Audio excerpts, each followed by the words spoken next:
هذا النبي الكريم نبينا محمد صلى الله عليه وسلم وعلى آله وأصحابه وأزواجه وذرياته ومن تبعهم بالهدى إلى يوم القيامة ثم وبعد. Bu, sehat semua ya? Alhamdulillah. Amin. Karena kita sehat bisa hadir di tempat pengajian ini ya. Kalau sakit mungkin kita di rumah ya.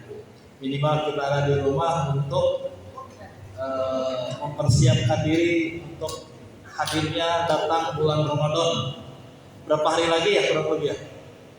Kurang lebih 3 minggu lagi ya.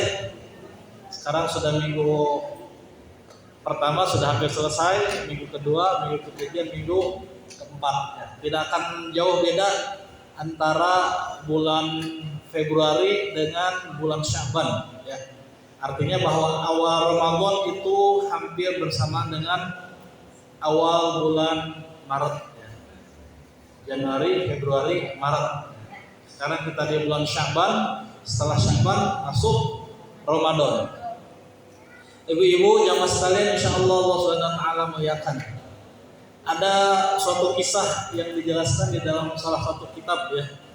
Ada sebuah kisah yang dijelaskan di dalam satu kitab yang perlu kita renungkan. Yang mungkin kita ada di dalamnya. Yang mungkin kita ada di dalamnya. Ini terjadi pada masa seorang tabi'in. Suatu ketika seorang murid yang bernama Apo, salah seorang tabi'in ya, yang itu pada zaman seusia dengan zamannya Hasan al-Basri. Dia itu memiliki seorang murid ya, seorang murid. Jadi Apo ini gurunya, dia memiliki seorang murid. Suatu ketika muridnya ini bermimpi ya, si muridnya ini bermimpi di malam hari bahwa orang tuanya itu berada dalam siksa Allah Subhanahu wa taala di dalam kuburnya. Jadi orang tuanya itu meninggal pas di bulan Ramadan.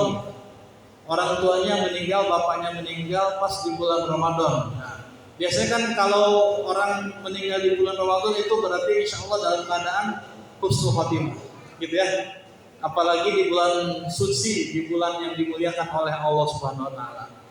Si bapak ini ketika meninggal di bulan Ramadan, yang kemudian ketika dia meninggal, anaknya ini yang muridnya seorang tabi'in ini bermimpi di malam yang pertamanya bahwa orang tuanya berada dalam siksa Allah Subhanahu wa taala, siksa kubur berarti namanya ya. Karena belum ada siksa akhirat nanti kecuali setelah kiamat. Mimpi pertama dia bermimpi bahwa orang tuanya berada dalam siksa alam kubur. Mungkin dia berpikir, ini pasti mimpi, bunganya mimpi gitu ya. Kalau kita tidur mimpi kan bisa bunga mimpi ya. Ya, kalau ibu-ibu mungkin mimpi dikasih uang oleh suaminya 1 miliar misalkan gitu ya. Pas bangun nggak ada uang di sini gitu. Ya. Malam kedua ternyata dia mimpi yang sama bahwa bapaknya itu berada dalam siksa alam kubur. Ya. Maka kemudian dia berpikir, kayaknya ini mimpinya mimpi bener nih. Kemarin mimpi begitu, sekarang juga mimpi begini. Artinya mimpi yang sama. Pada malam yang ketiga, dia mimpi yang sama juga. Bahwa bapaknya itu sedang berada di dalam siksa Allah Subhanahu wa taala di alam kuburnya. Maka karena sudah 3 kali mimpi yang sama, maka seorang murid dari tabi'in ini dia berpikir bahwa pastinya yang dialami oleh dia dalam mimpinya tersebut itu adalah merupakan mimpi yang bukan mimpi diganggu atau digoda oleh setan. Ya. Kalau kita kan tidur biasanya tidur begitu aja gitu ya. Mungkin jarang. Kalau ibu-ibu insya Allah kalau di sini rajin lah sebelum tidur berwudu terlebih dahulu gitu ya. Baca doa, baca Al-Ikhlas, Al-Awwidzatain, baca ayat kursi gitu ya. Khususnya ini ibu-ibu yang single ya, yang nggak ada suaminya misalkan gitu ya. Harus itu ya, biar tidak ada godaan-godaan yang mengganggu dalam tidur kita gitu ya. Minimal Allah menjaga kita ketika kita di dalam alam tidur itu. Si murid tabi'in ini ketika bermimpi tersebut, kemudian dia menanyakan kepada gurunya, ya. Siapa nama gurunya tadi? Apo ya, Apo namanya. ketika dia bermimpi, mimpi yang sama, 3 malam dia bermimpi yang sama, bahwa bapaknya berada dalam siksa kubur Allah Subhanahu wa taala. Maka kemudian pas pada malam yang ketiga, karena mimpinya itu mimpi yang sama, dia meyakini bahwa mimpinya itu pasti mimpi yang benar. Itu bukan mimpi kaleng-kaleng, itu bukan mimpi biasa.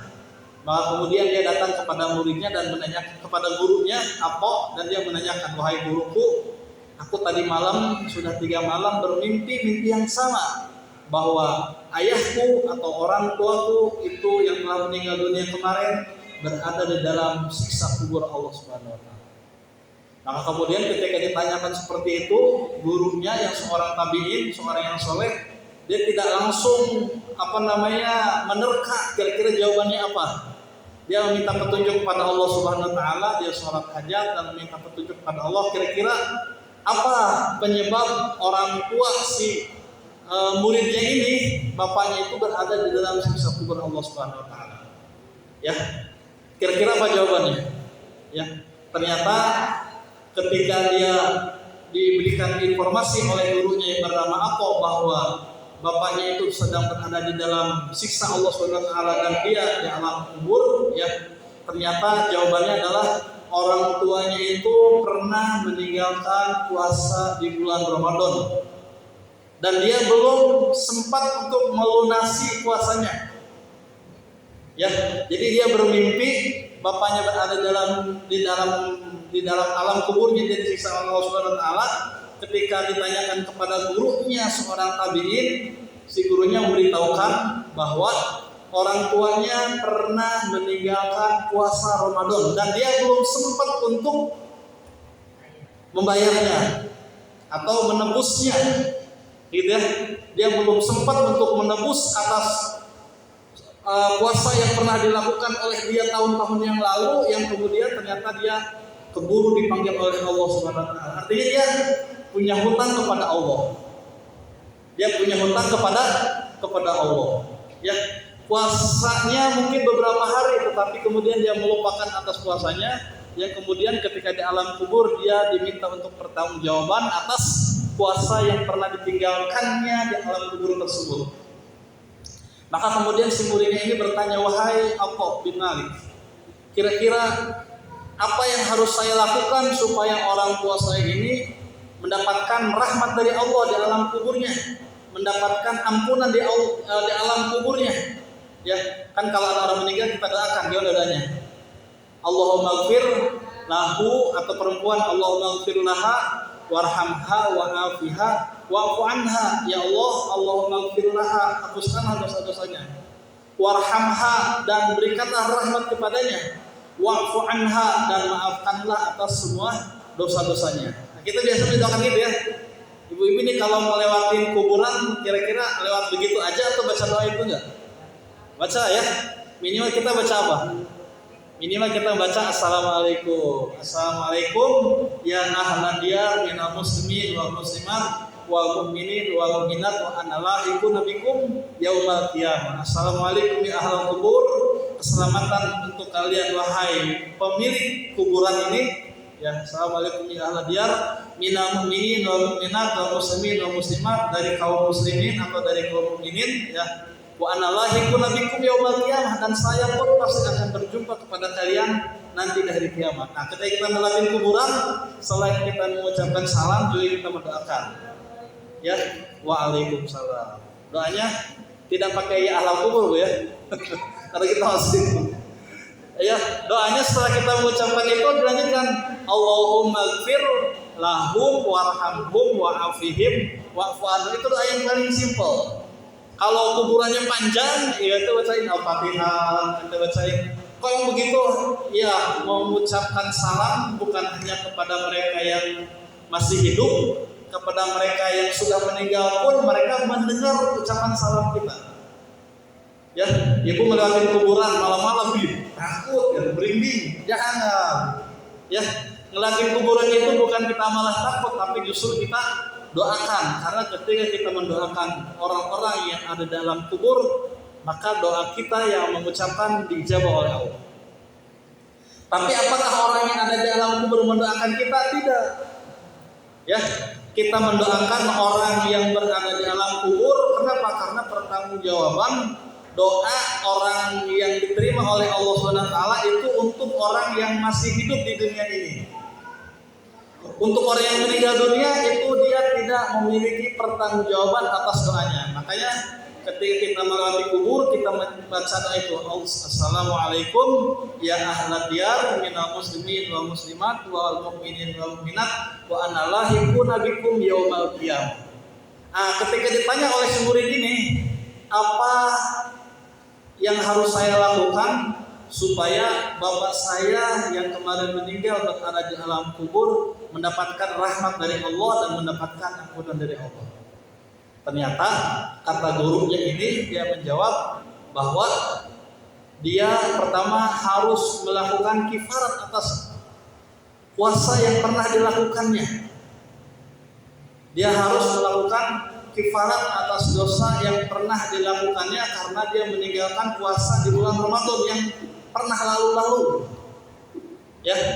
Yang kedua, kalau memang tidak bisa membayarkan kifarat, maka dia harus melaksanakan puasa diniatkan untuk orang tuanya yang telah meninggal dunia tersebut. Ya, ada dua, dia harus membayar kifarat. Kalau tidak membayar kifarat, dia menggantikan puasanya yang pernah dilakukan oleh orang tuanya dulu ketika dia hidup. Berapa kali dia meninggalkan puasa, maka kemudian dibayarkan, diniatkan dengan berpuasa tersebut untuk orang tuanya yang telah meninggal dunia. Di dalam kisah ini kita bisa mengambil kesimpulan, kira-kira di antara kita ini ibu-ibu ada nggak yang pernah meninggalkan puasa Ramadan? Ya pasti kalau perempuan mah ya pasti apa? Ketika datang bulan ya, kalau itu dimaafkan. Kalau kita datang bulan, kemudian kita tidak berpuasa di bulan Ramadan, tapi kan setelah Ramadan tetap aja kita wajib berpuasa, gitu ya. Tetap kita wajib berpuasa. Itu namanya apa? Qada. Ya, kalau ibu-ibu yang sedang menyusui atau ibu-ibu yang yang sudah lanjut usia, ya bukan tua renta kan ya, lanjut usia, ibu-ibu yang sudah lanjut usia kemudian tidak bisa berpuasa apa? Membayar kifarat. Apa kifaratnya? Memberikan makan kepada orang fakir atau miskin, yaitu sekali dia meninggalkan puasanya. Kalau misalkan dia meninggalkan puasanya 2 hari, berarti memberikan makan kepada fakir miskin itu 2 hari. Makan pagi, makan siang dengan makan malam. Jadi 3 kali sehari itu makannya misalkan 3 kali, pagi, siang dengan malam. Maka ketika dia meninggalkan puasanya itu 2 hari, ya berarti memberikan makanannya selama 2 hari. Kalau dia meninggalkannya 3 hari, berarti 3 hari. Pertanyaannya kira-kira kita dulu ya setelah kita balik ya pernah nggak meninggalkan puasa Ramadan? Atau kita datang haid kemudian lupa bahwa kita belum melaksanakan puasa Ramadan, pernah nggak? Kalau pernah buru-buru ya, kalau pernah buru-buru dikifaratkan atas puasa yang pernah kita tinggalkan dahulu kala. Khususnya ketika kita mulai balik ya. Kalau saya kayaknya waktu usia 5 tahun pernah nggak berpuasa, itu nggak apa-apa 5 tahun ya. Karena belum balik. Kayaknya waktu saya umur 10 tahun saya pernah nggak berpuasa. Tapi kamu udah balik belum ketika usia 10 tahun? Gitu. Jadi dimulainya ketika kita mulai akil balik. Ya, kalau belum akil balik tidak apa-apa karena dia belum mendapatkan belum dikatakan taklif. Ya, belum dikatakan taklif. Kalau orang belum akil balik, maka dia meninggalkan puasa tidak apa-apa. Anak kita usia 7 tahun, 8 tahun berpuasa, alhamdulillah dapat pahala. Orang tuanya ngajak juga dapat pahala. Tapi kalau anak kita sudah akil balik, sudah dikatakan taklif atau disebut dengan mukallaf, kemudian dia tidak berpuasa, orang tuanya membiarkan dia tidak berpuasa, itu akan menjadi hutang nanti di akhirat, bukan hanya di dunia tapi juga di akhirat. Pertanyaannya ibu-ibu nih ya, ibu-ibu, kan ini ibu semua ya.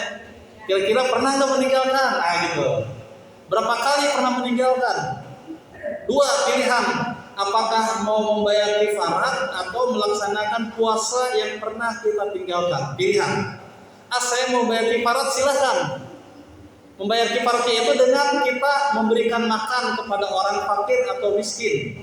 Kalau sehari ibu-ibu misalkan makan 60.000 ya, pagi makan 20.000, siang makan 20.000, sore makan 20.000, jadi berapa? 60.000. Berarti ibu berapa hari meninggalkan puasa ngasih uang 60.000 kepada fakir dan miskin. Gitu ya. Gampang, saya punya duit ya silakan. Tapi bukan menggampangkan ya, tapi bukan menggampangkan. Kita ingat-ingat ya, kita ingat-ingat ketika kita remaja ya, misalkan yang masih SMA dulu ya, masa-masa sweet seventeen ya, masa 17 tahun. Ya, yang biasa nongkrong dan sebagainya. Ya, pengalaman saya juga pernah muda gitu. Kita pernah muda dulu, masa-masa remaja seperti itu, pernah nggak kita meninggalkan puasa ketika kita balik? Kalau pernah, diingat-ingat berapa kali kita meninggalkan puasa tersebut. Silakan, ibu-ibu bisa membayar kifarat atau ibu-ibu bisa berpuasa, diniatkan puasanya itu adalah mengqadha puasa yang pernah kita lakukan dahulu-dahulu. Bagaimana kalau dibarengi dengan puasa Senin Kamis? Boleh, boleh. Sekalian saya puasa Senin Kamis sekalian puasa mengqadha kalau pernah ada puasa Ramadan yang pernah saya lakukan, boleh. Jangan sampai justru tidak pernah sama sekali ya. Tahun kemarin 2024 ya, ibu-ibu ada yang mudik ya, orang Cilebut ada yang mudik ke Yogyakarta karena manset di perjalanan akhirnya buka. Nggak apa-apa buka ya, kan boleh ya. Kalau kita dalam perjalanan jauh berbuka puasa boleh. Itu namanya apa? Rukhsah ya, mendapatkan keringan dari. Bahkan kalau kita berbuka puasa dalam perjalanan jauh seperti itu hukumnya lebih dianjurkan dibandingkan kita berpuasa. Ya, ada ibu-ibu sini yang mau mudik biasa di bulan Ramadan atau sebelum Lebaran? Banyak. Mudiknya kemana? Ke Bojonggede. Bojonggede mah nggak usah buka ya. Perjalanan jauh yang memungkinkan kita kemudian berbuka puasa, misalkan berangkatnya dari Cilebut jam habis subuh, misalkan gitu ya, berangkat habis subuh sahur, ternyata ketika berangkat kemana, misalkan berangkat ke Jogja, di tengah perjalanan macet, jam 1 siang, haus, akhirnya berhenti dulu di rest area. Boleh nggak berbuka? Boleh, karena kita dalam keadaan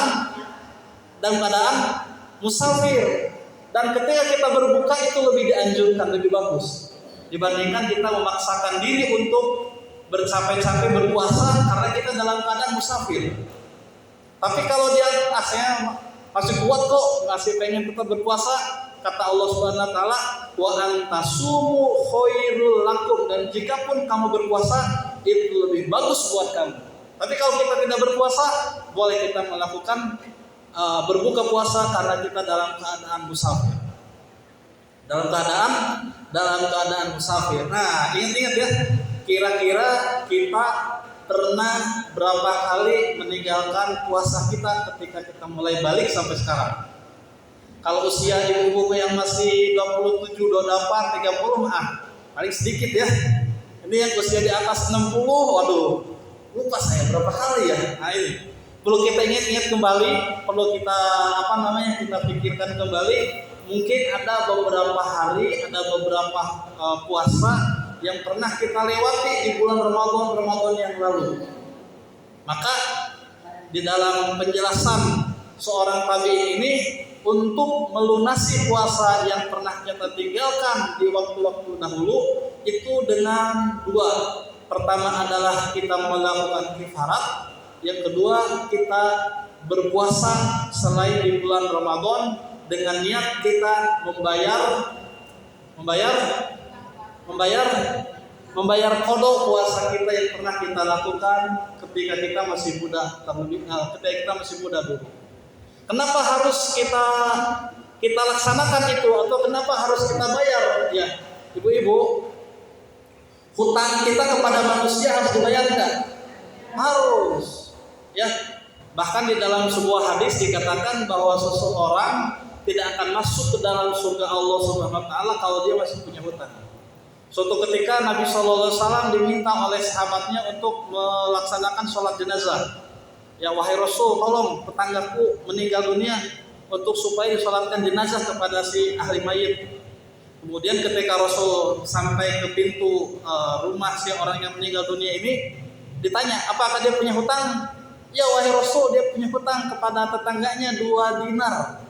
Hanya 2 dinar. Ya, Rasul balik lagi, tidak mau menyolatkan orang yang meninggal dunia dalam keadaan punya hutang. Ketika Rasul mau balik lagi, si sahabat ini, wahai Rasul, hutang dia aku bayarkan atas hutang yang pernah dilakukan kepada sahabatnya yang lain. Nah kemudian Rasul mau menyolatkan sahabatnya yang punya hutang tersebut.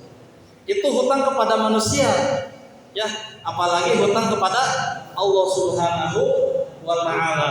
Kira-kira di sini ibu-ibu ada yang suka pinjam ke pinjol? Pinjaman online enggak ada ya? Enggak ada, jangan sampai. Atau pinjam ke lintah darat istilahnya pada sini, Bank Emo ya. Bank Emo, ada yang pernah pinjam ke Bank Emo? Enggak ada, insya Allah ya, insya Allah di sini insya Allah cukup semua orangnya ya. Sejahtera, cukup sejahtera. Jadi enggak ada yang pinjam gitu ya. Apalagi pinjamnya ke Bank Emo ya, pinjamnya online, pinjamnya lewat lintah darat, apa istilahnya itu? Bank Emo, online, apa istilahnya? Pinjol, bangke, benar bangke ini pengalaman ya, lewat bangke ya. Jangan kalau bisa jangan ya, karena ribanya sangat besar sekali gitu ya, bangke lewat bangke. Ya, ibu-ibu ini berbicara tentang masalah hutang ya, sebelum kita membahas tentang masalah tarawih Ramadan ya. Hukum meminjamkan hutang kepada orang yang tidak mampu itu hukumnya mubah. Ya, hukum kita meminjamkan hutang kepada orang yang tidak mampu itu hukumnya mubah. Boleh kita bantu, boleh kita tidak bantu. Tetapi ketika kita meminjamkan hutang kepada orang lain, kemudian orang itu berhutang kepada kita, mengingatkan itu hukumnya wajib. Ya, ibu punya tetangga hutang kepada kita, mengingatkan, hutangnya bayar dong, gitu. Itu hukumnya wajib mengingatkan kita untuk supaya dia bayar hutang kepada kita. Jangan didiemin. Kenapa? Berapa kali dia sehari sekali lah, jangan siang pagi sore setiap waktu. Setiap ketemu baru hutang, gak enak juga ya. Pokoknya bagaimana mengingatkan dia untuk supaya dia itu punya hutang. Kalau kita sudah menagih kemudian dia tidak membayar-bayar, itu urusan dia dengan Allah Subhanahu wa taala. Ya. Kemudian ini yang penting nih. Kalau kita mengikhlaskan, enggak apa-apa, hutang 200.000 doang ke tetangga, udah saya ikhlasin. Nah, itu harus disaksikan oleh 2 orang saksi. Jadi tidak hanya diucapkan, enggak apa-apa saya ikhlasin, di dalam hati ngomongnya gitu. Enggak apa-apa saya ikhlasin. Karena emang dia susah bayar hutangnya. Itu harus disaksikan kepada 2 orang saksi bahwa dia mengikhlaskan hutangnya itu atau mungkin mensedekahkan hutangnya itu kepada tetangganya. Kenapa harus disaksikan?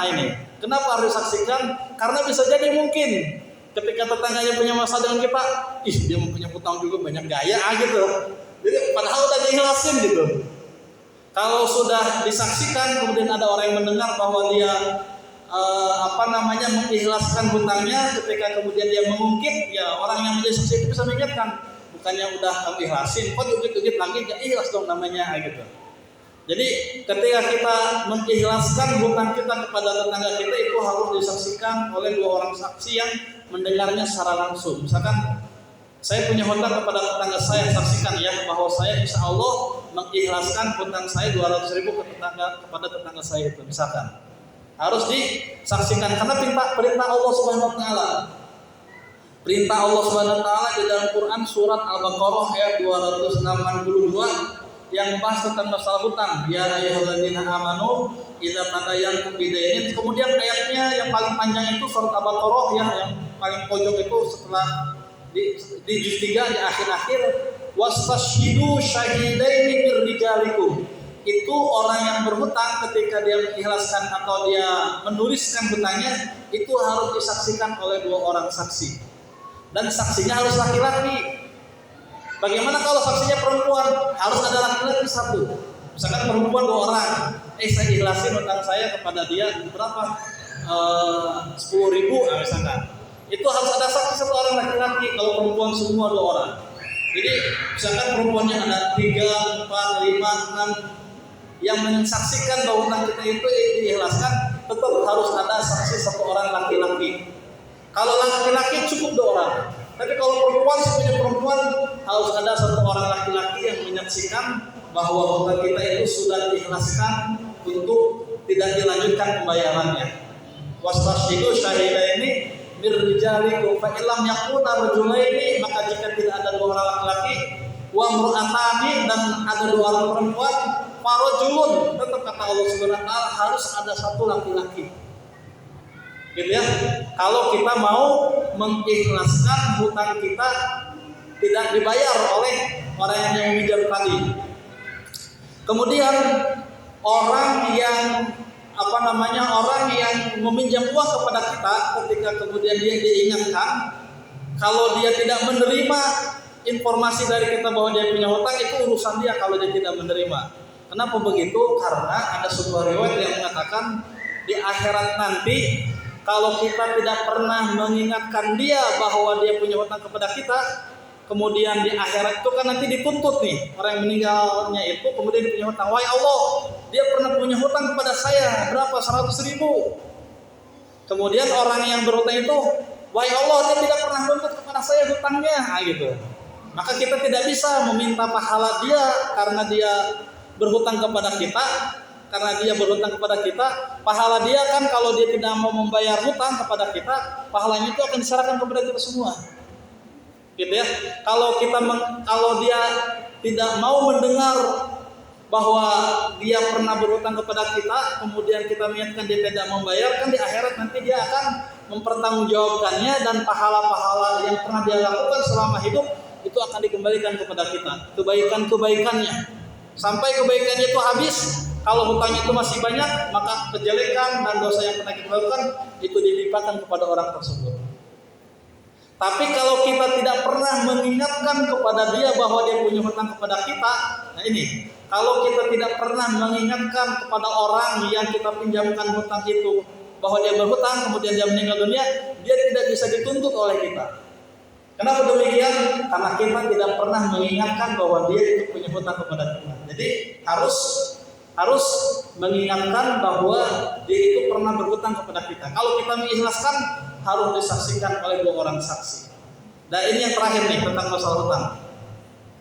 Kalau kita kemudian meminjamkan hutang kepada orang lain, kemudian dia tidak mau memberikan atau mengembalikan hutangnya, atau dia kemudian menuntut balik kepada kita atas hutang tersebut, dan kita memberikan tempo waktu atas hutang yang pernah kita berikan kepada kita.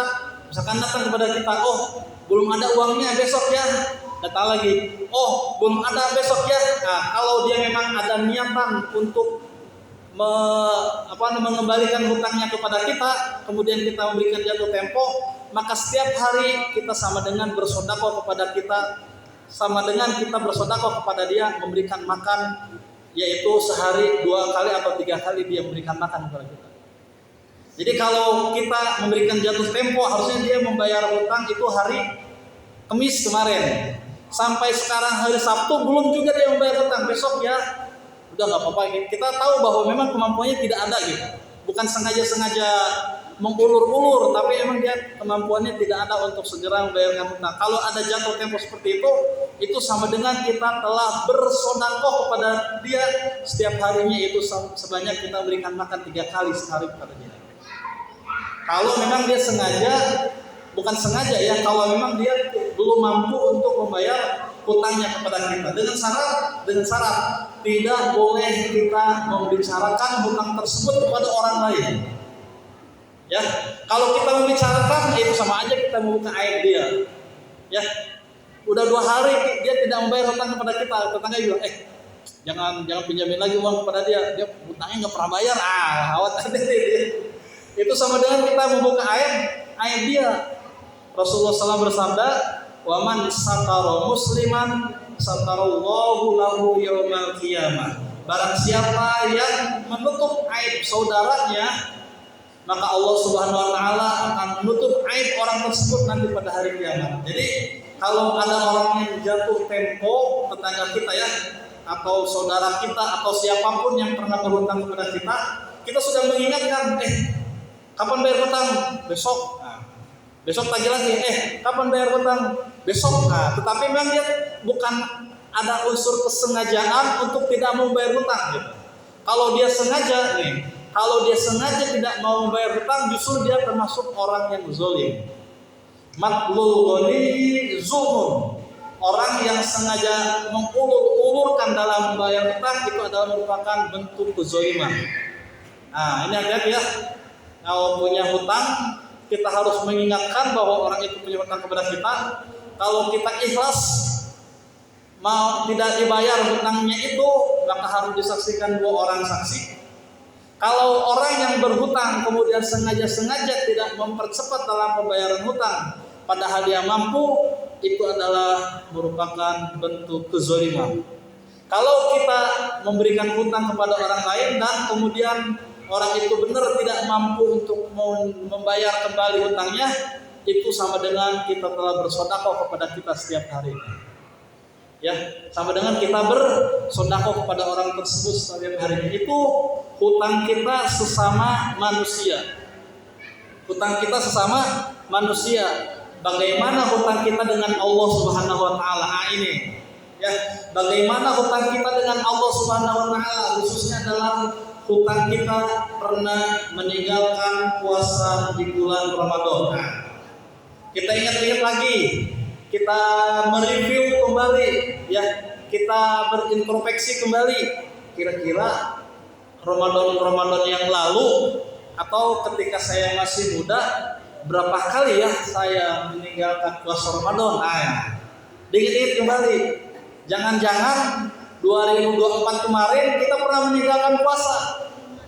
Jangan-jangan 2021 kemarin kita pernah meninggalkan puasa 2 hari, 3 hari, 4 hari dan sebagainya. Jangan sampai Ramadan di bulan Ramadan besok di bulan Maret 2025 kita berpuasa Ramadan kemudian kita masih punya hutang kepada Allah Subhanahu wa taala. Maka akan terus menumpuk nanti hutang-hutangnya yang belum tentu kita panjang usianya.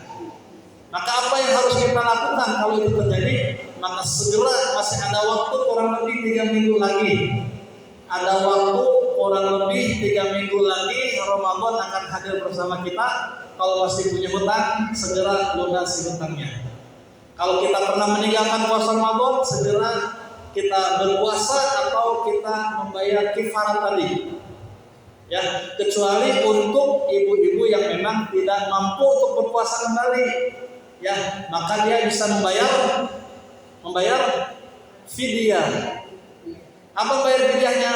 Memberikan makan kepada orang fakir atau miskin sehari dia meninggalkan puasanya.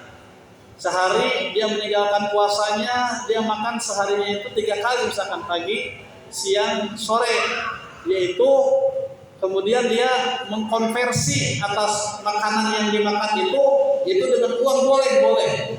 Karena dalam ayat Al-Qur'annya fa'it'amu miskin, yaitu memberikan makan kepada orang miskin. Kalau kita memang bisa memberikan makan dengan nasi, dengan lauk dan sebagainya, itu bagus.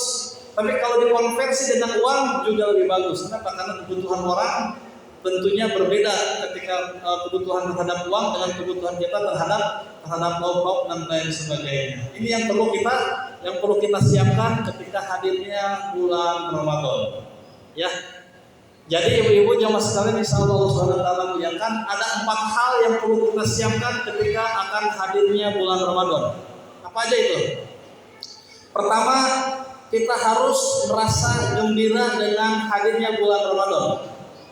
Ya, Ramadan akan hadir bersama kita kurang lebih 3 minggu lagi. Harus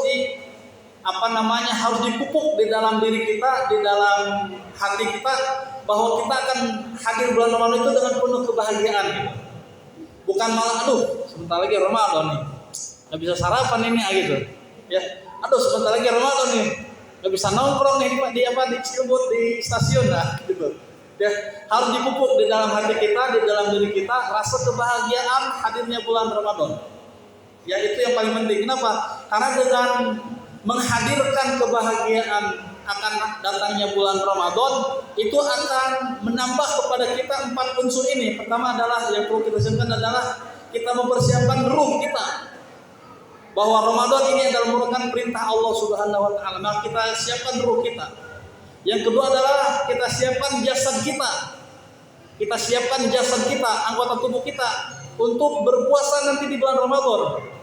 Makanya ada salah seorang ulama mengatakan bahwa salah satu di antara ciri orang berhasil puasa Ramadannya adalah 2 bulan sebelum dia Ramadan dia mempersiapkan diri untuk melaksanakan puasa sunnah. Nah ini 2 bulan sebelum puasa Ramadan dia mempersiapkan diri untuk melaksanakan puasa sunnah. Kenapa demikian?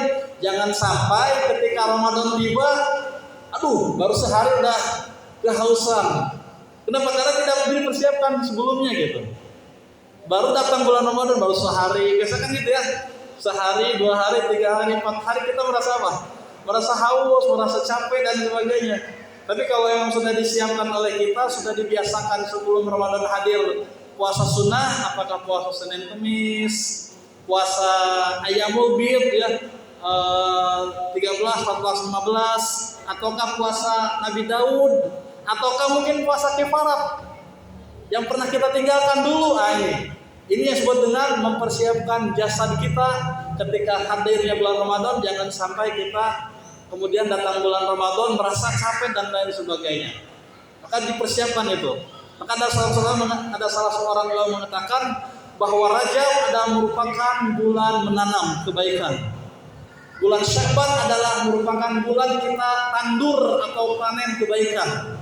Dan bulan Ramadan adalah merupakan ketika kita merasakan nikmatnya berpuasa.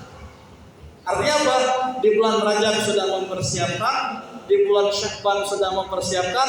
Ketika Ramadan tiba, kita sudah merasa menikmati hadirnya bulan Ramadan dengan berpuasa. Akhirnya ketika dia berpuasa Ramadan, ya tidak merasa beban gitu, tidak merasa capek, tidak merasa galau dan sebagainya. Aduh puasa Ramadan ini susah saya kalau puasa Ramadan. Kalau cowok kan biasanya nggak bisa ngerokok gitu ya. Kalau cowok, aduh bulan Ramadan nggak bisa ngopi katanya gitu ya. Kecuali ibu-ibu mungkin nggak ada yang ngopi ya, nggak ada yang ngopi pagi gitu. Nah, ketika bulan Ramadan kalau kita sudah terbiasa mempersiapkan itu, insya Allah ketika Ramadan tiba kita sudah siap baik ruh kita maupun jasad kita. Yang ketiga yang harus kita persiapkan ketika Ramadan tiba adalah kita persiapkan harta kita maliyah. Jadi yang pertama adalah ruhiyah, yaitu rasa emosi kita senang dengan datangnya bulan Ramadan. Yang kedua kita siapkan jasadiah kita, yaitu kita mempersiapkan ketika puasa Ramadan itu biar tidak capek dan sebagainya. Di bulan Rajab kemarin sudah selesai, sekarang kita di bulan Sya'ban, kita minimal melaksanakan puasa sunnah Senin Kemis masih ada waktu ya, 13, 14, 15 Ayyamul Bid atau mungkin kita berpuasa kifarat yang pernah kita lakukan dan sebagainya. Dan yang ketiga adalah kita mempersiapkan diri kita, yaitu maliyah harta kita. Jadi mulai menabung nih. Yang mulai menabung, kira-kira kita punya, biasanya kan kalau bulan Ramadan pengeluaran lebih besar ya. Kalau di hari-hari biasa mungkin kita pengeluaran ya sehari kurang lebih 150.000 sampai 200 lah gitu. Misalkan ya di sini sehari-hari kira-kira berapa ya ibu-ibu? Ada yang sampai 200 sampai 80 atau 50.000 ya. Misalkan sehari 50.000. Biasanya kalau di bulan Ramadan lebih membengkak lagi pengeluaran kita ya. Belum apalagi pas buka di hari pertama ya, ketika buka ada kolak, ada gorengan, ada apa lagi? Ada cilok, ada apa lagi? Ada apa lagi? Rakem apa? Pokoknya bahkan sampai kepada ada yang hukumnya buka wajib dengan buka sunnah. Biasanya kalau buka puasa sunnah apa dengan menggunakan kurma dan air putih itu sunnah. Tapi ada yang wajib apa itu? Beli gorengan. Ibaratnya kalau ada gorengan buka puasa nggak afdol gitu. Ya. Nah biasanya ketika berpuasa justru pengeluaran kita itu lebih besar dibandingkan dengan di luar bulan Ramadan. maka perlu kita persiapkan maliyah kita, harta kita. Ya, jangan sampai ketika bulan Ramadan tiba malah pinjam utang, malah pinjam kemana-mana. Dan yang terakhir yang perlu kita persiapkan ketika hadir bulan Ramadan adalah kita persiapkan ilmu-ilmu yang berkaitan dengan masalah puasa Ramadan. Ya, mungkin tahun kemarin kita belum tahu ilmunya, tahun ini kita harus belajar membaca, bertanya, atau kita kalau zaman sekarang sudah canggih ya, khususnya yang muda-muda bisa lihat YouTube tentang kaifiat tata cara Ramadan, tata cara berpuasa yang benar. Ini yang sering menjadi pertanyaan ya, kalau di sini mungkin enggak. Ketika kita sahur, kemudian ada yang bilang imsak. Kira-kira apa yang kita lakukan? Langsung men-stop atau tetap kita makan?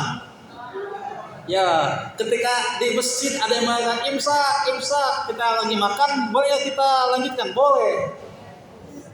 Boleh. Kenapa? Karena imsak itu hanya sebagai pengingat. Jadi ketika kita lagi sahur, kita minum imsak, langsung dibuang. Bahasa Sundanya dilepeh gitu. Imsak, coba misalkan. Imsak. Sebetulnya imsak itu hanya sebagai pengingat bahwa kita harus siap-siap akan azan subuh. Jadi waktunya mulai berpuasa itu dari mulai azan subuh sampai terbenam matahari, datangnya waktu sholat maghrib. Bukan datangnya azan, bukan datangnya beduk dia tok. Bukan. Azannya yang paling penting. Kemudian ketika kita mulai berpuasanya yang penting bukan di imsaknya tetapi di azannya. Jadi kalau ada orang bilang imsak, masih boleh kita minum, masih boleh kita makan. Tapi ingat, kalau sudah azan kemudian kita masih makan, makanan yang di mulut kita tetap dihabiskan, tetapi dia wajib mengqadha puasanya. Gitu ya. Ini sedang azan nih. Allahu Akbar. Minuman masih ada di mulut kita. Belum dimasukkan ke dalam tenggorokan, sayang kan. Nah, kalau sudah azan, makanan masih di mulut kita masukkan ke anggota tubuh kita, tetap dia wajib berpuasa pada hari itu, namun juga dia wajib mengqadha puasanya karena dia telah meninggalkan waktu imsak yang harusnya dia jaga. Jangan sampai azan mulai, azan tiba dia masih makan dan lain sebagainya. Kecuali puasa sunnah. Ya, kalau puasa sunnah ya bukan teman-teman. Ibu-ibu bisa membaca atau mendengarkan YouTube-nya Ustaz Adi Hidayat ya. Beliau mengatakan hadis Nabi SAW, suatu ketika Nabi ditanya tentang puasa, kemudian wahai Rasulullah, aku sedang sahur, kemudian aku lagi makan, apakah boleh makanan yang aku makan ini aku habiskan? Maka Rasul mengatakan, puasa apa? Kemudian dia mengatakan puasa sunnah. Nah, kalau puasa sunnah, azan sudah tiba, sampai kemudian seorang muadzin mengatakan la ilaha illallah, kita masih boleh ketika azan itu tiba kita masih makan. Kalau puasa sunnah, jadi panjang waktunya kalau puasa sunnah itu. Yang berbeda dengan puasa wajib. Kalau puasa wajib, puasa Ramadan, ketika Allahu Akbar, jangan sampai kita masih makan. Jangan sampai masih ada makanan yang tersisa di mulut kita belum dihabiskan. Kalau itu terjadi, maka yang terjadi adalah kita puasanya tetap wajib dilaksanakan, tetapi juga dia harus mengqadha puasanya nanti setelah bulan Ramadan. Ini salah satu di antara ilmu-ilmu yang berkaitan dengan masalah puasa di bulan Ramadan. Maka ada 4 hal yang perlu kita siapkan sebelum hadirnya bulan Ramadan. Ini merupakan bagian dari tarikh Ramadan. Yang pertama adalah kita mempersiapkan ruh kita. Yang kedua kita mempersiapkan jasad kita. Yang ketiga kita mempersiapkan maliyah harta kita. Ya, kira-kira dari suami dapat uangnya berapa nih sekarang nih? Misalkan sebulan dikasih 6 juta misalkan gitu ya. Amin. Ya.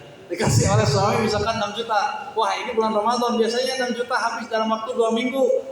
Karena mau Ramadan, janganlah 2 minggu, dipersiapkan dengan sebaik mungkin, dengan sehemat mungkin. Jangan sampai ketika Ramadan tiba kita kemudian banyak hutang dan numpuk hutangnya. Yang terakhir dan yang keempat adalah kita persiapkan ilmu-ilmu yang berkaitan dengan masalah rukun, sunnah, hal-hal yang membatalkan puasa dan lain sebagainya, sebagai bentuk diri bahwa kita mempersiapkan diri untuk hadirnya bulan Ramadan. Ini yang terakhir sebelum saya tutup, udah jam 5 ya. Hadis Nabi sallallahu alaihi wasallam fi mana man fariha bidukhuli Ramadan harramallahu jasadahu minan niron. Barang siapa yang berbahagia akan hadirnya bulan Ramadan, kemudian orang itu meninggal dunia, dia bahagia, wah sebentar lagi mau Ramadan, alhamdulillah ya Allah saya mau puasa, mudah-mudahan istiqomah. Dia mempersiapkan semuanya, kemudian dia meninggal dunia. Kata Rasulullah SAW, haramallahu jasadahu minan niron. Orang tersebut akan dijaga oleh Allah Subhanahu Wa Taala jasadnya dari siksa api neraka. Hanya bahagia hadirnya bulan Ramadan. Jadi kalau ibu-ibu yang mau meninggal dunia duluan silahkan, nanti saya di belakang ya. Karena bahagia hadirnya bulan Ramadan. Jaminan Rasulullah SAW kalau dia berbahagia hadirnya bulan Ramadan, orang tersebut akan dijaga oleh Allah Subhanahu Wa Taala jasadnya dari siksa api neraka. Mudah-mudahan ada manfaatnya. Kalau ada yang mau ditanyakan, mangga silahkan ditanyakan.